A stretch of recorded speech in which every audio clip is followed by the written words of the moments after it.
नमस्कार, आपण पाहत आहात आरपी न्यूज मुंबईच्या मालाड पूर्व दिंडोशी विधानसभामध्ये.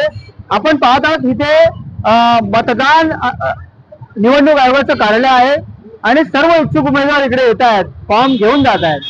या फॉर्म घेऊन जाण्याच्या प्रक्रियेमध्ये आपल्यासोबत पूर्व आणि पहिली नगरसेविका आपल्यासोबत उभ्या आहेत आणि आज वार्ड क्रमांक 37 मधून फॉर्म अर्ज स्वीकारला आहे, घेतला आहे आणि पुढच्या वेळामध्ये येणाऱ्या वेळामध्ये काय यांचं स्वप्न होतं, कशा प्रकारे यांना डवाळण्यात आलं, पार्टी त्यांच्यासोबत काय काय केलं ते आपण दोन शब्दात जाणून घेऊया. आई, काय बोलाल? आज तुम्ही 37 मध्ये अर्ज घेतलात, काय बोलाल? मी उमेदवारी अर्ज घेतलेला आहे. मी जी कामं केलेली आहेत किंवा माझं जे एक विजन होतं ते माझं विजन अपुरं राहिलेलं आहे आणि ते कुराडचा विकास हे विजन पूर्ण करण्यासाठी मी परत निवडणुकीच्या रिंगणात उतरलेली आहे. आपण पाहिलं तर ज्या वॉर्डमध्ये मी स्वतः राहतो, वॉर्ड क्रमांक 43, त्याच वॉर्डच्या नगरसेविका म्हणून आम्हाला लाभलेला आमचं लहानपण त्यांच्यासोबत गेलंय. आजच्या परिस्थितीमध्ये 37 मध्ये काय तुम्ही करतात, काय कमी दिसला तुम्हाला वॉर्ड क्रमांक 37 मध्ये?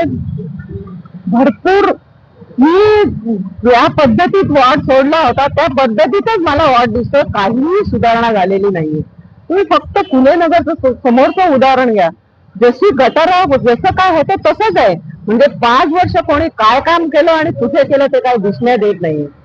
आई, तुमच्याच पार्टीची नगरसेविका इथे आहे आणि तुम्ही देखील भाजपाचेच आहात, तुम्ही काय आरोप लावता?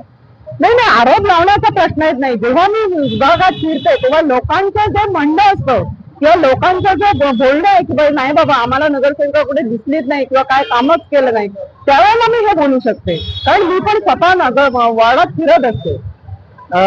काय कराल ह्या जनतेला जर तुम्ही नगरसेवकामध्ये उभे राहिला, तुम्ही फॉर्म भरल्यानंतर येणाऱ्या काळामध्ये तुम्ही 37 साठी काय काय कराल? येणाऱ्या काळामध्ये 37च्या ज्या समस्या आहेत, मैदान नाही, रिक्रिएशन ग्राउंड नाही, धड रस्ते नाही, ट्रॅफिकची तर महाभयंकर समस्या आहे. ह्या सगळ्या समस्या सोडवण्यासाठी आणि लोकांचं जीवन सुरळीतपणे आणि चालण्यासाठी म्हणून मला काम करायचंय. आता मागच्या कामाचा जर करायचा विचार करायचा झाला तर ह्या ज्या इकडे तुम्हाला पायऱ्या दिसतात कोकणी पाड्यात, इथून ह्या याच्यावरून कोकणी पाड्यात जाणाऱ्या पायऱ्या, मी सर्वप्रथम मला सुचलं होतं की इथून जर आपण पायऱ्या केल्या तर लोकांना असा वळसा न घालता इथून पटकन लोक कोकणी पाड्यात जाऊ शकतील. ही जी शाळेची इमारत दिसते जी सी शेप मध्ये होती, ती मधली जी विंग आहे ना, ती मी स्वतः मला आठवतंय की मी अगदी 9 वाजेपर्यंत प्लॅनिंग डिपार्टमेंटला बसून त्याचे प्लॅन बनवून घेतले होते आणि ती इमारत केलेली आहे. हा जो तुम्हाला फुटवर दिसतो, मला वाटतं जवळजवळ 25 का 26 लोक हायवेवरती मेले होते, कारण जाणं शक्य नव्हतं. तर त्याच्यानंतर माझ्या लक्षात आल्यानंतर मी त्या कामाचा MMRD कडे एवढा पाठपुरावा केला की उपनगरातला सर्वात पहिल्यांदा हा बीच माझ्या प्रयत्नाने झालेला आहे. माझं एक स्वप्न म्हणजे कसं आहे, मी स्वतः शाळेत शिक्षिका होते आणि एक शिक्षण क्षेत्राशी निगडीत असल्यामुळे जसं एखादं मूल आपल्या हातात आल्यानंतर त्याला कसं पाहून सुलापून करायचं, त्याचप्रमाणे हा आमचा झोपडपट्टीचा विभाग आहे. तो जर आपल्या ह्याच्यात असला तर त्याच्या समस्या काय, कारण आम्ही कुराडमध्ये लहानाचं मोठं झालं, पण लग्नानंतर कुराडमध्ये सगळं आयुष्य गेलेलं आहे. त्यामुळे कुराडच्या समस्याची माझी चांगली जाणीव आहे. शांताराम तलाव असू दे, मी ज्यावेळेला शांताराम तलावाचं पहिल्यांदा पोलीस स्टेशनची भिंत पाडायला लावली त्यावेळेला मला लोकांनी खूप विरोध केला होता की ह्या बाईला पोलीस स्टेशन झालेलं नकोय, पण माझं विजन वेगळं होतं. मला पोलीस स्टेशन अनऑथराइज नको होतं आणि त्याच्यानंतर खूप प्रयत्न झाला, खूप गोंधळ झाला आणि त्याच्यानंतर हा जो जिल्हाधिकारीचा भूखंड आहे तो त्याच्यानंतर शांताराम तलावातला हा भूखंड पोलीस स्टेशनसाठी जिल्हाधिकाऱ्यांनी दिलेला आहे, नाहीतर पोलीस स्टेशन कायम अनऑथराइज राहिलं असतं. पण अशा गोष्टी करत असताना काही वेळेस लोकांचा विरोध होतो. लोकांना वाटतं की नाही बाबा यांना करायचं नाही, पण तशा गोष्टी नसतात आणि ह्या गोष्टीतून आपण पुढे जायला पाहिजे असं मला वाटतं. सूत्रधारी, मागच्या 2017 मध्ये देखील आम्ही पाहिलं की तुम्ही OB फॉर्म घ्यायला गेलेलात आणि तुमचा जो खेळ झाला त्याच्याबद्दल 2 मिनिटात जनतेला आठवण करून द्या. तो काय क्षण होता, कसा तुमच्यासोबत खेळ चाललेला, काय बोलाल? जवळजवळ वर्षभर जो माझ्याकडे वेगळा विभाग आला होता 37 मध्ये, जो प्रतापनगर असू दे, शिवाजीनगर असू दे, जो भाग ऍड झाला होता, तर त्याच्यासाठी मी वर्षभर ऑफिस टाकून बसले होते आणि घराघरात जाऊन, भले हा तानाजी नगरचा विभाग असू दे, कारण घराघरात जाऊन मी सगळ्या लोकांपर्यंत पोहोचले होते. आमच्या ह्या वरच्या पट्ट्यामध्ये बीजेपीला एवढं हे नव्हतं, पण तिथे पोहोचल्यानंतर मी जे मेहनत केली त्या मेहनतीचं फळ म्हणून हा वॉर्ड बीजेपीला सपोर्ट झाला. आणि ज्या वेळेला मला रात्री 12 वाजता कळतं की नाही तुमचं तिकीट कापलेलं आहे, त्यावेळेला माझ्यावरती काय प्रसंग आला असेल ना, तो आला असेल तो मला माहिती आहे. मी त्याच्याविषयी काय जास्त बोलू शकत नाही, पण माझ्या मनात ती एक खंत राहिलेली आहे की माझ्या हातात तोंडाशी आलेला घास असा काढून घेतलेला आहे. ती खंत माझ्या मनात आहे. तर यावेळेला ती खंत पूर्ण करण्यासाठी तुम्ही मैदानामध्ये पूर्ण उतरलात, आणि जर पक्षाने तुम्हाला तिकीट दिलं तर काय करा? माझ्या पुढच्या पाऊल मी विचार करेन मला काय करायचंय ते, आणि माझा मार्ग पुढचा मला मोकळा आहे ना. पार्टीने तिकीट दिलं नाही तर माझे पुढचे मार्ग मोकळे होतील. म्हणजे तुम्ही कुठे ना कुठेतरी अपक्ष उमेदवारी भरणार आहे?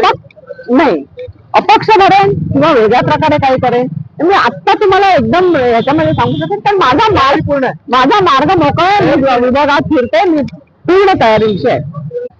मी अजून पक्षाने तिकीट दिलं नाही तर काय करायचं ह्याचा विचार केलेला नाही. तुम्हाला अजून एक माझं छोटस काम सांगायचं राहिलेलं आहे. कुरारमध्ये सगळ्यात प्रथम सिवरेज लाईन आणण्याचं काम मी केलेलं आहे. जेव्हा मी सिवरेज लाईनसाठी प्रयत्न करायचे त्यावेळेला मला अधिकारी सांगायचे की तुमचं कुरार उंच आहे, सकल आहे, असं आहे, तसं आहे. मी त्यांना म्हटलं मलबार हिल कसं आहे, मलबार हिल मध्ये सिवरेज लाईन येऊ शकते, मग कुरार मध्ये का? आणि मी पहिला श्री गणेशा इथे आपल्या संस्कार कॉलेजच्या इकडे केला होता, आणि आता कुरार मध्ये सिवरेज लाईन आहे. सिवरेजचा केवढा मोठा प्रश्न आहे ते तुम्हाला माहिती आहे. तर आपल्यासोबत पूर्व नगरसेविका निकाल आहे. तर आपल्यासोबत तर आपल्यासोबत पूर्व नगरसेविका सुचित्रा नाईक. आता या सुचित्रा नाईक मध्येच काय लपलंय ते सांगतो तुम्हाला. सुचित्र, ज्याचं चित्र बदलण्याचं काम ज्यांनी केलं, ज्यांना करायची इच्छा असते त्यांच्या नावाचं सुचित्र आहे. आणि त्या अशा सुचित्रा नाईक ज्यांनी कुरारच्या विकासासाठी जे महत्वाचं काम आहे, जे सिवरेज लाईनचं काम आहे, आज लोक त्याचं श्रेय खात आहेत. ते काम मला वाटतं खूप वर्षापूर्वी केलेलं. काय वर्ष होता तो?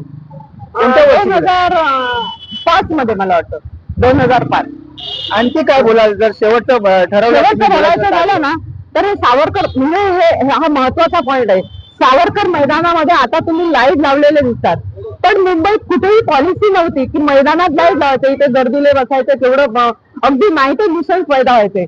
पण सर्वप्रथम महानगरपालिकेमध्ये सावरकर कोणत्याही मैदानामध्ये लाईट लावायला पाहिजे हा प्रस्ताव मी मांडला, आणि तो प्रस्ताव मंजूर झाला, आणि त्याच्यानंतर सगळीकडे मैदानामध्ये लाईट लागलेले आहेत.